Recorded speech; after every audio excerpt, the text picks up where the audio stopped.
Welcome to the Haven Podcast, a show where we take a deeper look into the realms of dating, marriage, relationships, and intimacy with thought-provoking guests who bring fresh, real, and unique perspectives and experiences to the conversation. We're here to bring you insights, practical advice, and deeper understanding you've been looking for. Now, here's your host, Brianna. So Leigh, thank you for joining us on today. I'm excited to have you because we are talking about a subject that I'm very interested in because here it is. I hate to say middle age, I guess. Join the club. Join the club. Yeah. And so I have some hormonal things going on, and I have started to experience acne myself and going to the dermatologist and just all kinds of things. And then noticing how my eating, I guess my eating is affecting my stomach and how I'm digesting food. And a lot of my peers are experiencing the same thing. So I'm excited to hear what you have to say on the subject. I'm excited to hear what you have learned through your own journey. And we're going to get into talking about your book later. But yeah, so if you could just go ahead and tell us a little bit about yourself, and let's just jump right on into the conversation. Sure. So I'm based in the UK, as you may be able to tell from my accent. Not that I think I have an accent, by the way. So I've been in health and wellness since 1996. So I've been doing this quite a long time. But my journey, if you like, in this area started when I was 13. So like a lot of teenagers at that age, I started to get blackheads, I started to get whiteheads, and my mother took me to the doctor, and the doctor said, "No problem. Here's a cream. Here's a cleanser. Your problems are solved." So I thought, great, So I went away and I started using the cream, and the active ingredient is called benzoyl peroxide, and I'll probably come back to that later. And the cleanser contains an ingredient called salicylic acid, and again, I might come back to that later. And I started using those religiously, first thing in the morning, last thing at night. Nothing really happened apart from my skin got drier, it got redder, it got flaky, it was stinging all the time, and the acne didn't get any better at all. In fact, it got worse. So after some time, I went back to the doctor, and the doctor said, "Look, okay, we need to ramp things up here. I'm going to prescribe you some antibiotics." Now, as a 13-year-old, I didn't really know what antibiotics were, or I didn't know anything about them. So I started taking an antibiotic called erythromycin, and very quickly my skin cleared up. And I thought, wait, that's it. This is solved now. I can get on with the rest of my life. And sadly, that only lasted about 6 weeks. And the acne came back, and it came back a lot worse. So as you can imagine, being a teenager, and I know a lot of teenagers suffer with acne, right? 85% actually of adolescents suffer from acne. That's a huge number. So the thing was that, yes, teenagers get acne, but my acne was really bad. I would have nodules and cysts on my face like the size of a golf ball. I had blackheads, whiteheads, cysts, nodules, not just on my face, but my chest and my upper back. It was bad. My nickname at school was Zit. That's how bad it was, right? So when you think there were probably others in my class, although to be honest, there wasn't that many people in my class that had acne. There was 2 or 3 of us probably. And yeah, when the jokes are flying around at school, you're always whatever makes you different is what you get. That becomes your nickname, right? So that was bad enough. But then, as a teenager, you think, well, it's not going to last long. Even at 13, your teenage years is only another 6 years, and then they're gone, right? So you're kind of thinking, well, I'll get to 19, 20, my acne will go away. Well, that didn't happen to me. And in fact, the older I get, the worse my acne got. And occasionally I'd go back to the doctor and say, "Look, this isn't working. What can I do?" And the only solution he ever gave me was, "Well, you're obviously now not responding to that antibiotic, so here's another one," right?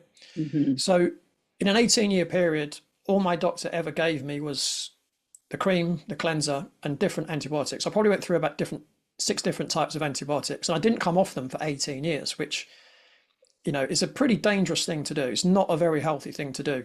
Mm-hmm.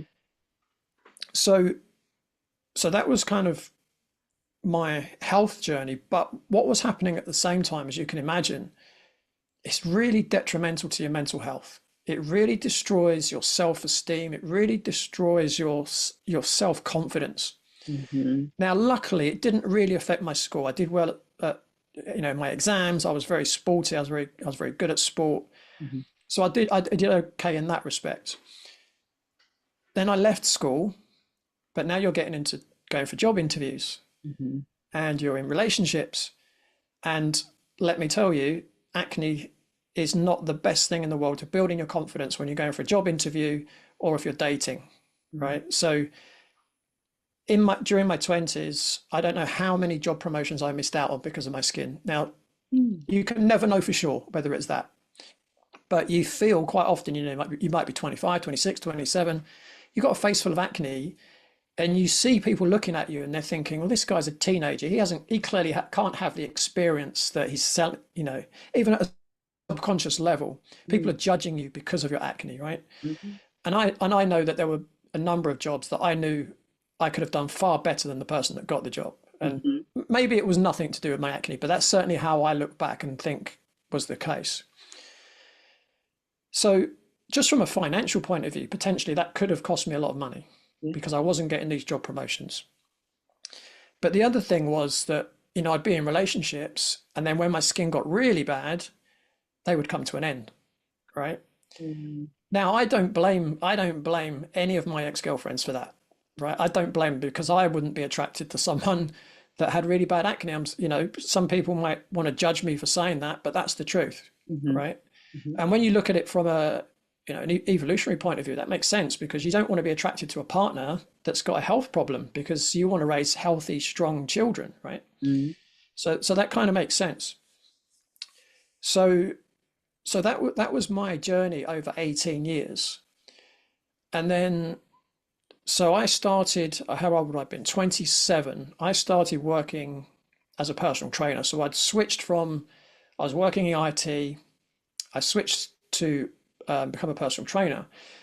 And in the year 2000, so I would have been 31, I went to a lecture at Loughborough University in England, and there was an American guy doing a lecture called Flatten Your Abs Forever. Okay. So, you know, I think we all went in there thinking, yeah, we're going to be doing some sort of crunches and, you know, ab exercises, but it was in a lecture hall, and you think, well, how are we going to be doing exercises? It's just desks and seats. Now, this lecture hall was packed, standing room only, right? And this guy's, you know, he's 5'8", he's got a bald head, he's full of muscles, and he starts talking about how food affects your hormones, and how your hormones affects your skin, and how food intolerances can affect your skin and things. And I'm thinking, wow, like I've been seeing a doctor for 18 years. He's never mentioned anything like this. Yeah. Now, this American guy wasn't a medical doctor, right? So anyway, I went away and I saw a guy locally, and I thought, well, let him run some tests on me and see what comes up. And this guy ran some tests, and he said, look, the first thing I'm going to tell you, stop taking those antibiotics, because they're not doing you any good, and they're clearly not working. And he said, the next thing is you've got a fungal infection. And he said, the chances are that the toxins that are coming from that fungal infection are contributing to your acne. He then said, here's a list of foods you're sensitive to, which means your body is attacking those foods. That creates collateral damage. That creates toxins in the body, which again is probably contributing to your acne. So he sent me away, and he said, right, these are a list of foods that you can't eat anymore. These are a list of foods that fungus love to eat, so you can't have those either. And that was the last time I saw that guy. So I went home and I ripped out everything from my kitchen cupboards, because almost everything in the kitchen cupboards was on that list. I went to the supermarket, I restocked, and 2 weeks later, my skin was clear. Wow. After 18 years. Now, the years following that, I wouldn't say I was completely acne free, but I went from having 100 breakouts a year, because I was breaking out almost every other day, to maybe 4 a year, right? That was the difference. And then about 10 years after that, it got to the point where I am now, where I would say 99.99999% acne free. Oh, wow. So there was further things I needed to do, which again, it's a very, very long story. But in terms of my own story, if I can just kind of summarize it, what was happening right from the beginning is my doctor was trying to treat the symptoms. Mm-hmm. But if you try to treat the symptom, you're not getting to the root cause. So I went through all that painful time where if I'd have met this American guy 18 years earlier, he may not have had that knowledge back then. I could have prevented all of that heartache, all of that disappointment by predominantly changing my diet. There was other things as well that I did that we can potentially come on to, but by changing my diet, it massively changed the health of my skin. And this is what I've seen. So from about 2008, I decided I wanted to help other people going through the same predicament as me. So how long is that? Last 16 years, I've been helping other people, and I find they get the same kind of result, not necessarily as quick. Now, sometimes that it is that quick, but it's mainly with men, and there's a difference why it's a bit more difficult for women than men, and I think you've already alluded to that. But for men, I find anywhere from a few weeks to a few months, and it's clear. And I would say with women, probably from 3 months to 9 months, it generally takes to clear the skin. That's on average over the people that I've helped over the last 16 years or so. So that's kind of my story with acne itself. Now, I mentioned that I started as a personal trainer, but I've studied many, many, many things since then. And some of the key things that I've studied to help with acne, one is functional medicine. And I've also studied, I did this during lockdown actually, I studied holistic dermatology, which again looks at how to treat the skin as part of a whole system rather than just the skin itself. Because my belief is, and the way that I look at skin, is that it's what I call an inside job, right? People often, they think, oh, what's the magic product for me to use? Right? Or if I rub this on my skin, it's going to solve it. Or if I take this pharmaceutical, it's going to solve my skin. But what I've learned is that if you heal the body from the inside, the skin sorts itself out. So I want to interrupt you. So this is so interesting because I when my face began to first break out, I was giving creams as well that did not help. They would help for a little while, then the breakouts would start coming again. And then my daughter deals with the same issue, and she uses creams and things on her face. And it was something when you made the statement how it's not healthy to do that for that prolonged amount of time. I want us to talk about that. And then I also want to talk about, because when you went into this lecture hall and they said flatten your stomach forever, right? I want you to touch base on, once you discovered the foods that you ate, what's the correlation with the flattened stomach? Right. Yeah, interesting. Yeah, I mean, that lecture was 24 years ago, so I don't remember that. I mean, funnily enough, I've given that lecture myself because I am now a part of this guy's institute, so I teach for him. But just in terms of the products and the potential harms that they have, so I have to be careful what I say there. But in my book that I've written about acne, there's a whole section on each of the common pharmaceuticals that are used for, and topical products that are used for acne.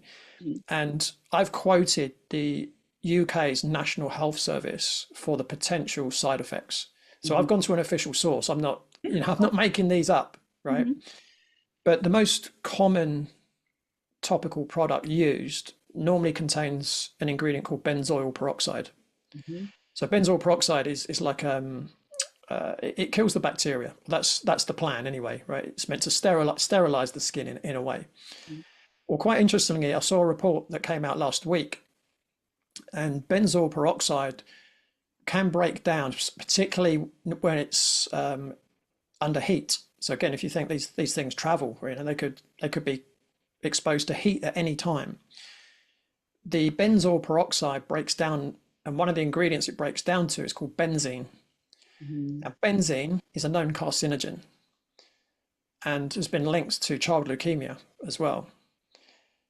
So, you know, you do have to be very, very careful. Now, I'm not here to tell people what decisions they should make or what treatment they should do, right? My role is to educate people and for people to be able to see all the facts and then make their own decision. If people want to use that product, go for it. But I would say make sure you do your research first and make sure you know what the alternatives are. So that's just one example. Again, there's the salicylic acid. Again, it causes, you know, as it did for me, real severe dryness, flakiness, stinging. Now, the ironic thing was when I used this cleanser, it strips all your skin of its natural oils, right?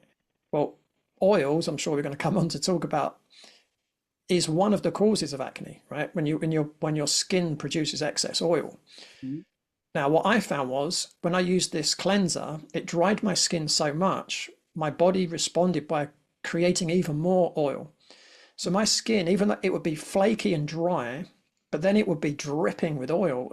You know, it would go from dry to oily, dry to oily, dry to oily. Now, if you're producing too much oil, that's one of the known causes of acne.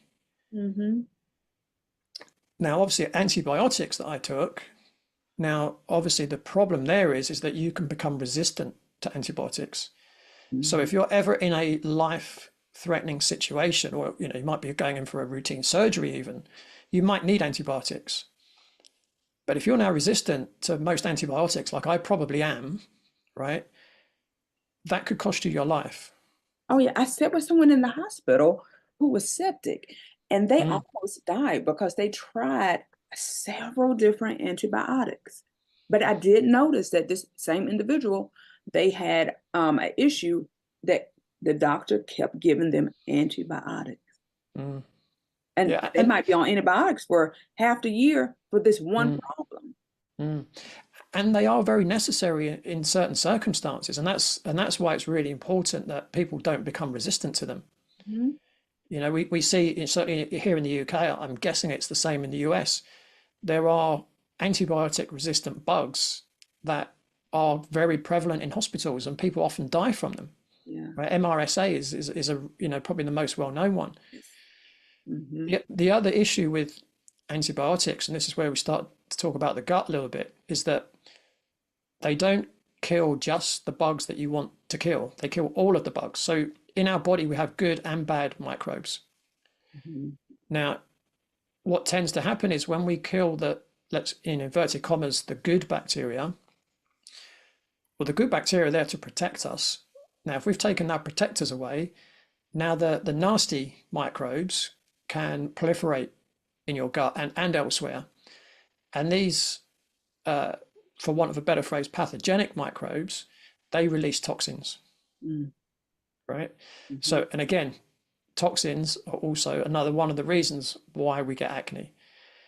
So it becomes a really big vicious circle. So you've got the products that they don't treat the root cause, they're only treating the symptom, and they generally are not that great at treating the symptoms anyway. The one product that I see is quite effective, not always, but probably the most effective product is called isotretinoin. It used to be called Accutane. But that also comes with serious side effects. So I took that, and I was probably 5 shades darker, and my family thought something was wrong with me. And I'm walking around here 5 shades darker, and my lip, because it keeps your mouth dry. And so here it is, I'm walking around 5 shades darker, and my lips are pink. And so my family's thinking, what is wrong with you? And it was all because I was trying to get rid of acne. Yeah, what it does, it actually shrinks your sebaceous glands in your skin. So your sebaceous glands secrete the oil, which is called sebum. So the isotretinoin or Accutane, as it used to be called, they've changed the name because it actually got such a bad reputation. It shrinks the sebaceous glands. So now you end up with dry skin.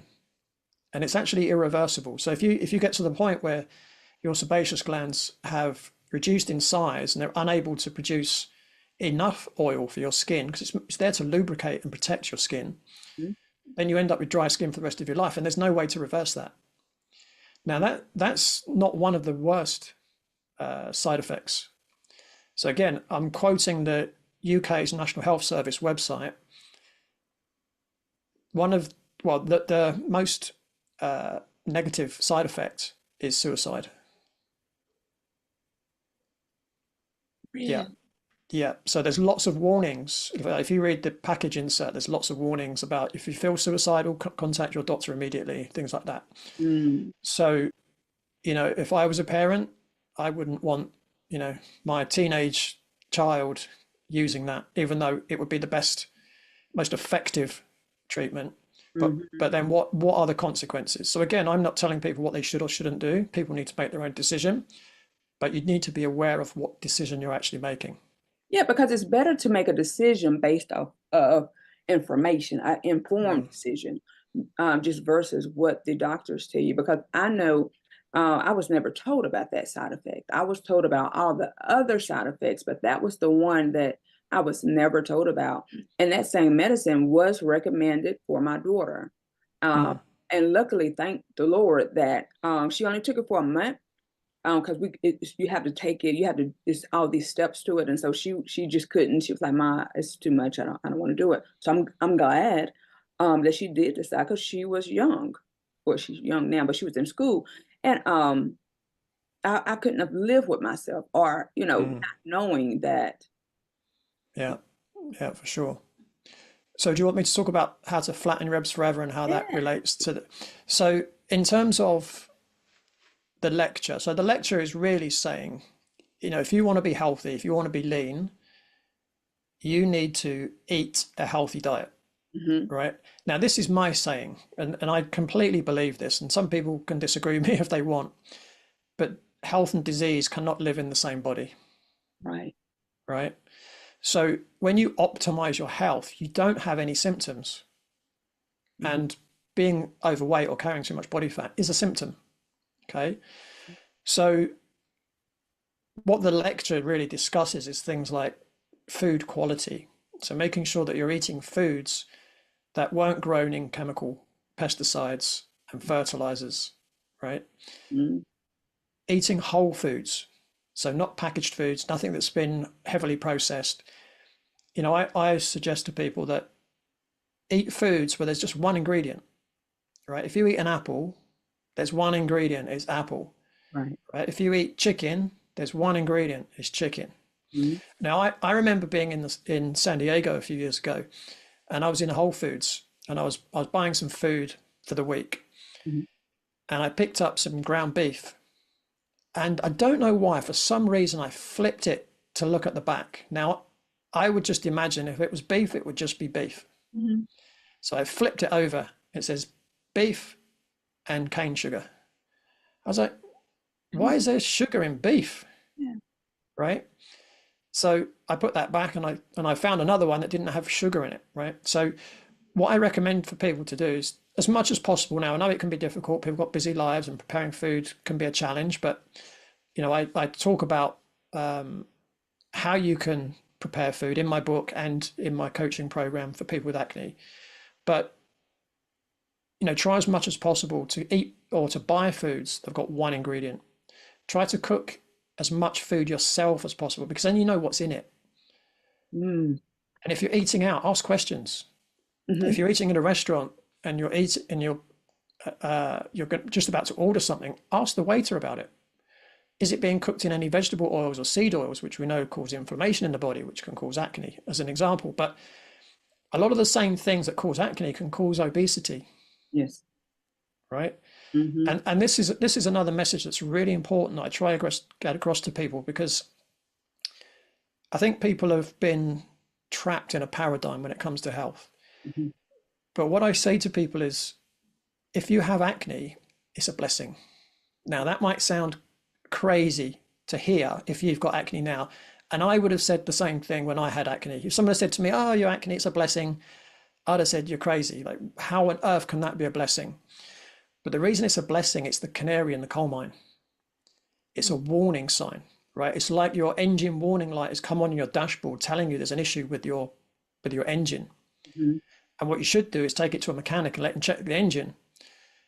But if we treat the symptom, that's like taking a piece of black tape and covering the engine warning light on your car and ignoring the engine. Mm-hmm. Right? Mm-hmm. So when you get acne, what it's telling you is there's something wrong on the inside. There's something that's out of balance that you need to balance. Mm-hmm. So it's making you aware of that. And it's interesting. Someone asked me on a podcast last week, why is it that acne is generally on the face and not anywhere else? And I said, I think there's two reasons. And I said, the first reason is if you look at the skin microbiome, so the bacteria, the archaea, the fungi, etc., that's on the skin, mm-hmm. the bacteria that's linked to acne, which is called Cutibacterium acnes, mm-hmm. is predominant on the face and the chest and the upper back.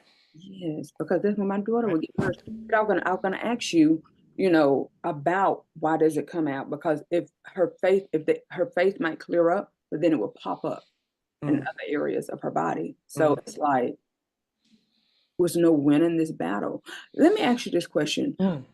So when we talk about the hormonal portion of what we eat, it has when you were going through with your acne, do you ever recall or could you really separate the two? Because I know it comes with this low self-esteem and that part. But do you believe that, or did you see a difference after you started eating correctly in your mood? I would say no. Okay.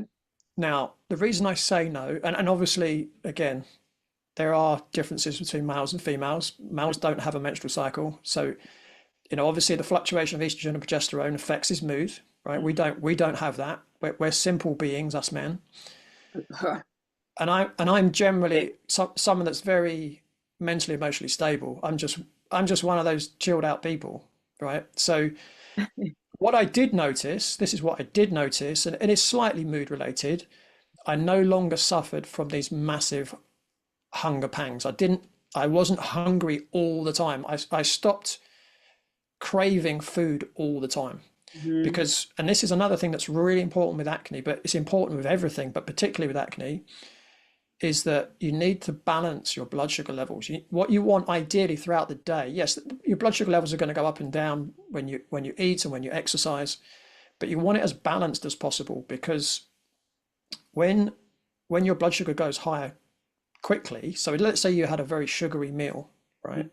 Or let's say you drank a large glass of cola. What happens is the sugar from the food or the drink gets released into the bloodstream very quickly. Now your body responds by releasing the hormone insulin.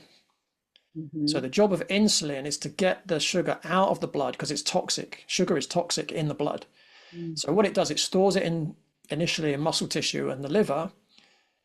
Once they're full, then it starts to add it to fat cells, right? So blood sugar levels go up, insulin responds. Now, this is where it gets interesting.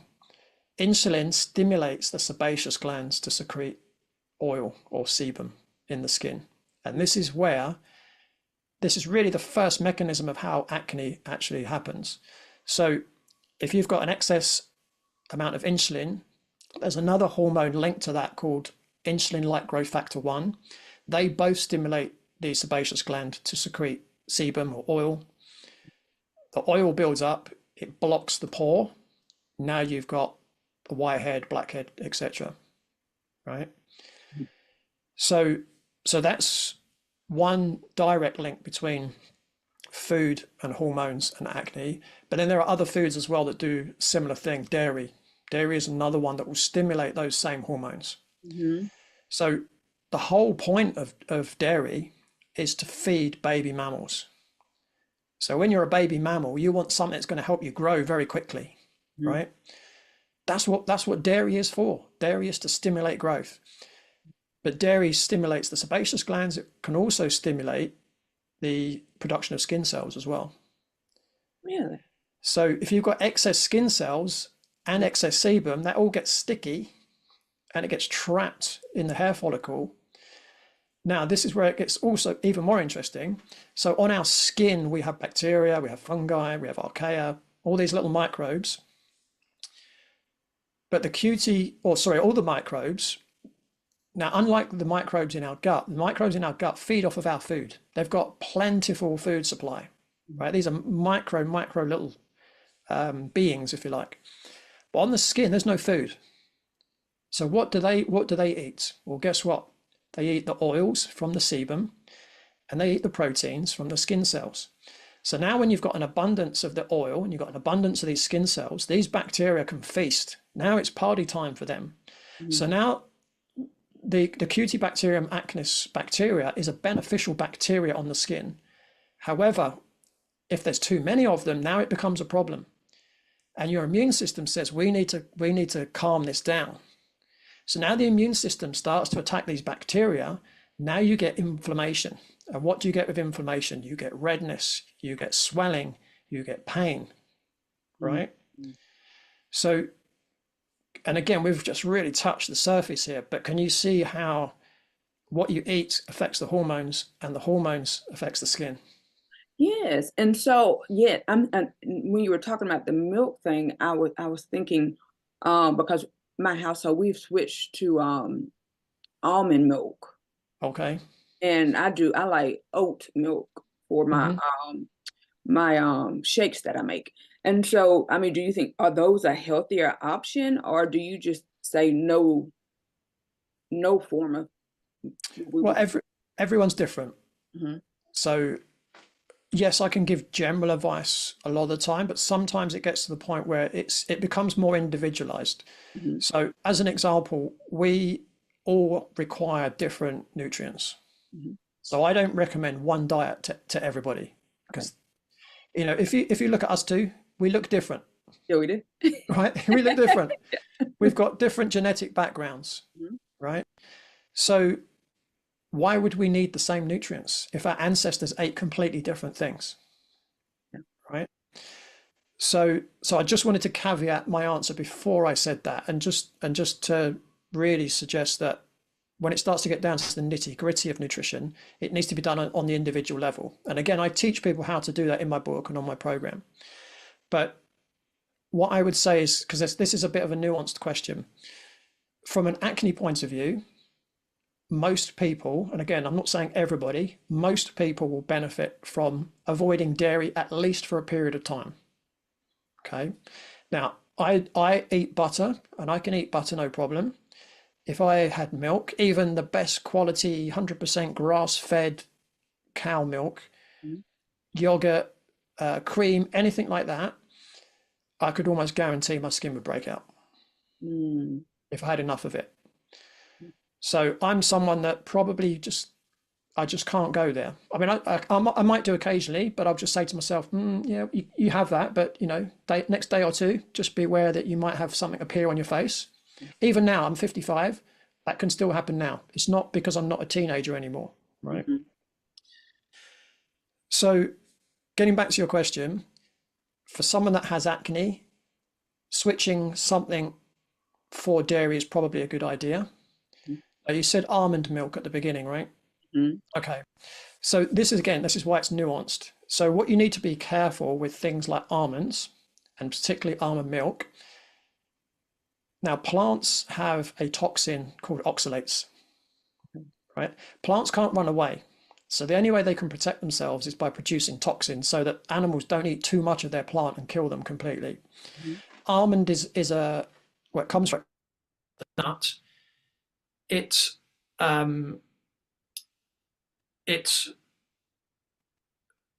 sorry, I just lost my train of thought for a second. So almonds contain a high level of oxalates. Now, oxalates can cause all kinds of issues in the body.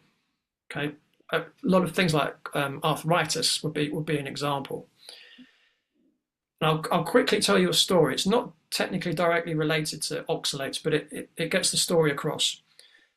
4.5 years ago, I moved to where I'm living now, and I decided to switch up my breakfast a little bit.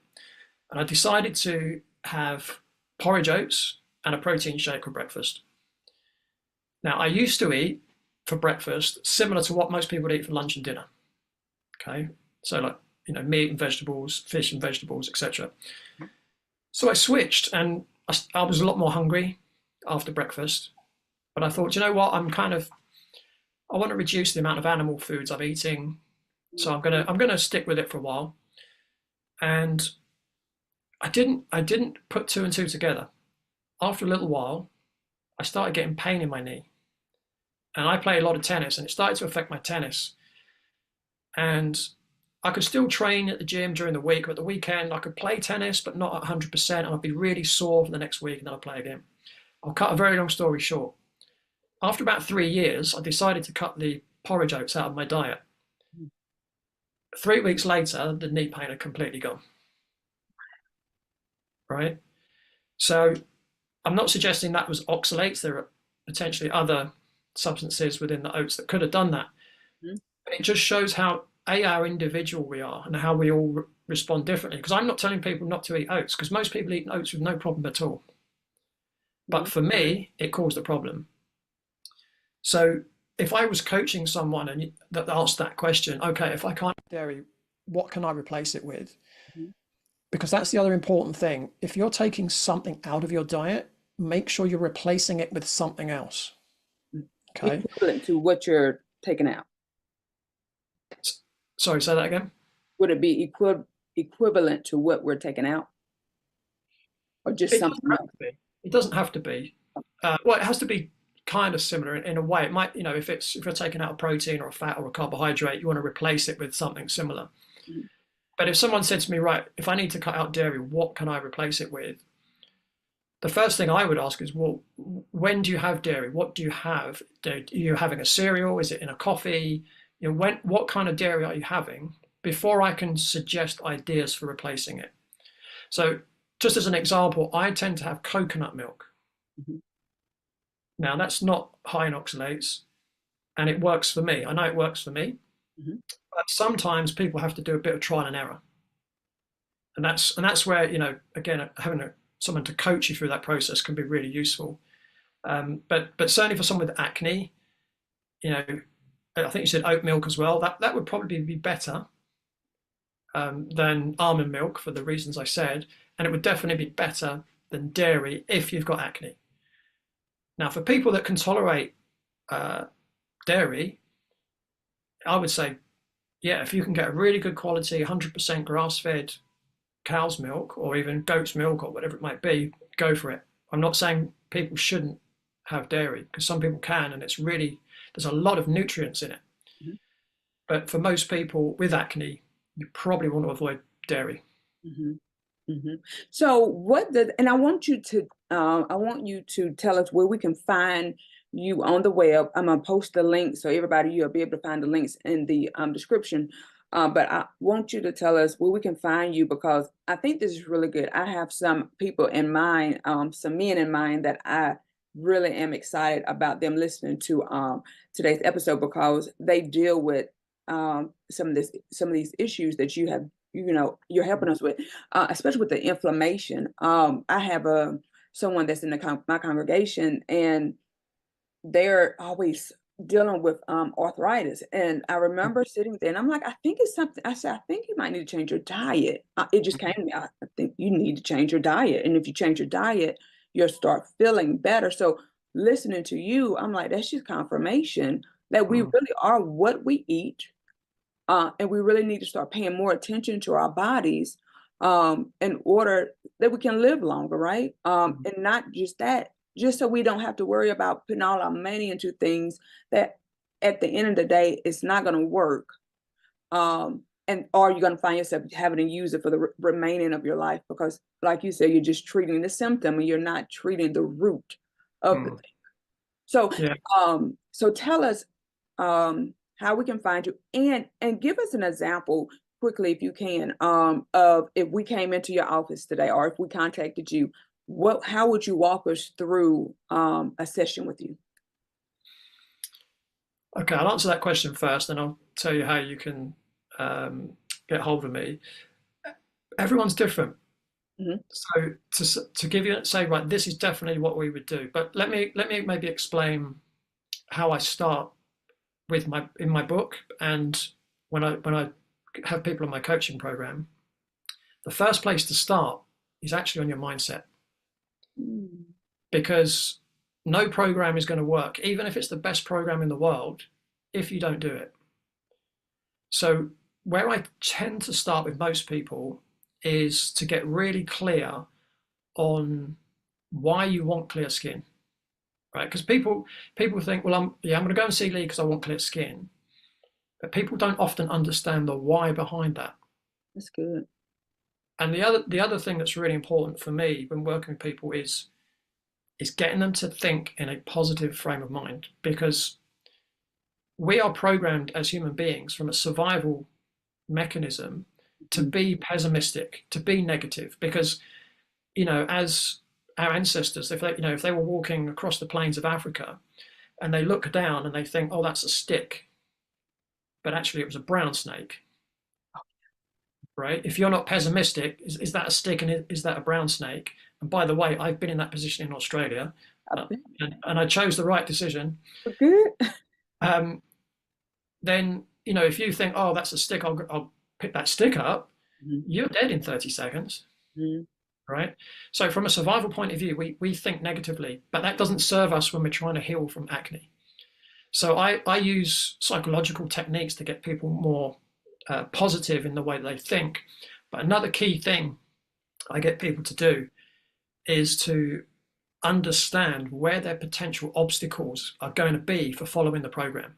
And Mhm. listen, over the last 28 years, I've heard all the excuses. So I've heard them before. So even in my book, there's actually there's an exercise to go through. Say, right, what are going to be your key factors that are going to get in the way of you completing the program? Because if you don't complete the program, you're not going to be successful. You're still going to have acne, and you're still going to have all the underlying causes that can cause more serious diseases, Mhm. right? So it's really important that people get in the right mindset before they tackle, because it is quite a challenging change to make, Mhm. right? Changing your behaviors for most people is quite difficult. So people have to understand that they're going to have to get out their comfort zone to be successful. So I prepare people for that before we actually get into looking at the nutrition and balancing the hormones and all Mhm. those other things. That's good because I'm that's good. As you're talking, I'm thinking about because when I used to have a personal trainer, and it would be some days I would walk out of there and I felt like I was going to die, and I would look back at him and say, I'm not coming back in here. There's no way I'm coming back in here. And he's like, if you want this to last, you're gonna have to stop thinking and saying those words out of your mouth, or how hard it was and things of that nature. So, oh gosh, so yeah. As a counselor, when you say that changing your thinking, I say changing somebody's thinking, their behavior, it is one of the most difficult things for people to unlearn those negative patterns in their life. Yeah, but worth it. It's very worth it. Yeah. For me, I every day I wake up and I'm grateful that I'm not waking up feeling anxious that I don't know what my face is going to look like today. I don't have that anxiety anymore. I used to have that anxiety every night when I went to bed. Oh, what's my face going to look like tomorrow? Am I going to want to face the world tomorrow? I haven't thought that for, was it been 24 years now, 25 years? Mhm. And I'm grateful every day that I no longer have that I can just go to bed worry free, that I'm going to wake up the next day and my skin's going to be good. Mhm. It's good. It's So good. it's worth getting out of your comfort zone. It's worth the change. It is. I mean, and it makes your life just a whole lot better. Um, I always tell people that you create the world that you live in by Mhm. your thoughts and your words. And so Yeah, if you speak negative, you're just going to receive negative. If you yeah, say you look or you feel or that's just what you're gonna receive, because that's all you're gonna see, because you've already set yourself up to see that or to experience that. yeah, completely agree. And I want you to tell us how we can find you, and then tell us how we can get your book, because I know I'm gonna get my copy uh when we're finished talking. So if you can tell us how we can find you and how we can get your book. Sure. So my website is eliminateadultacne.com. You can find all my social media on there, but I'll tell you what they are anyway. So Instagram and Twitter, or X, I'm Adult Acne Pod. On Facebook, it is Eliminate Adult Acne. And also on YouTube, that's Adult Acne Podcast. Okay. So you have a podcast as well? Yeah, so I've got a podcast. It's only just come out. So episode 2 comes out tomorrow. Okay. And in terms of the book, so you can get, you can get that via the website, but Amazon and Barnes and Noble, all the big stores, if they don't stock it in the physical store, you can order it through them. But yeah, Amazon is where most people get them. You get it on paperback and Kindle versions as well. Oh, good.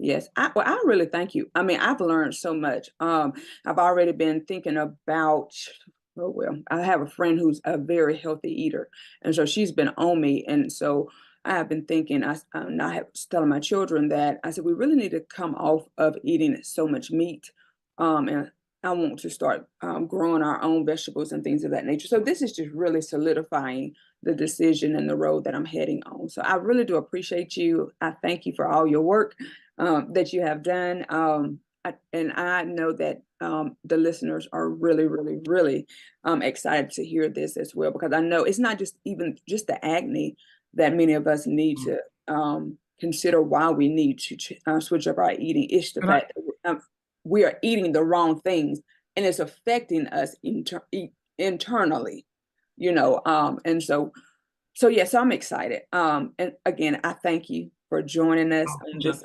day. And so everybody, please remember that you can go to the description. I know some of you are listening to us as you're driving to work, or as you are working out, or as you're home cleaning up. Take the time. If you did not get the time to write down the links, go to the description, and everything that you need will be on there. And so again, we thank you for joining us. I wanted to see if is there anything else you wanted us to know before we go? Yeah, I just want to say one more thing. So I have a confession to make. Okay. So in my book, I talk about all the side effects that the common medications cause. Now, my approach also creates side effects. Would you like to know what they are? What are they? Decreased body fat, increased energy, sleep better, can do more things, more confident, more self-esteem, and ultimately happier. How's about that? That is, look, we want those side effects. I know I do. When you said decreased body fat, I said, Lord have mercy, let me hurry up and get my book, because that is my goal. I picked up some weight over the past year, so I need to get that off. So we're excited. Again, thank you everybody for joining us. Leigh, thank you for coming. And so make sure that you take the time to share, let us know.